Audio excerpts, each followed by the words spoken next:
पाकिस्तान जिस मुश्किल में इस वक्त हमारे बॉर्डर्स की हिफाजत कौन करेगा? शहबाज शरीफ ने करनी है। आसिम मुनीर आके बताए पाकिस्तान को, अगर वो चला रहा है तो वो आके बताए। ये जी पता नहीं सिक्योरिटी का वो मीटिंग इस वक्त करने लगे, किसके बगैर? इमरान खान के बगैर। इमरान खान के बगैर सिक्योरिटी मीटिंग हो सकती है? अगर कोई आप में से समझता है, आपने उनके लॉयर भी बंद कर दिया, आपने उनको आइसोलेशन में डाल दिया, क्यों? ये किस किस्म की स्ट्रैटेजी है कि जो एक सबसे बड़ा लीडर है पाकिस्तान का, जहाँ पे आपने अगर लोगों को साथ लेके चलना है, कैसे चलना है? दुनिया में क्या तरीक़ाकार होता है?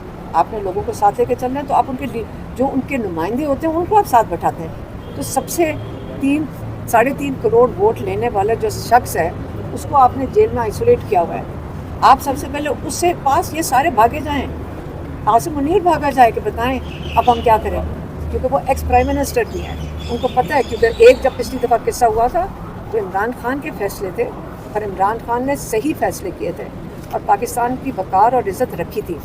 इस वक्त ये सारे भागे जाएं, या इमरान खान के पास अड्याला, या यहाँ से उनको रिहा करवाएं जो इलीगली वो जेल में है, जिन्होंने उनको रखा हुआ है, और उनको लाकर बाहर बाइज़्ज़त बैठाकर उनके हाथ जोड़ें कि आप बताएं हमने अपना मुल्क कैसे बचाना है।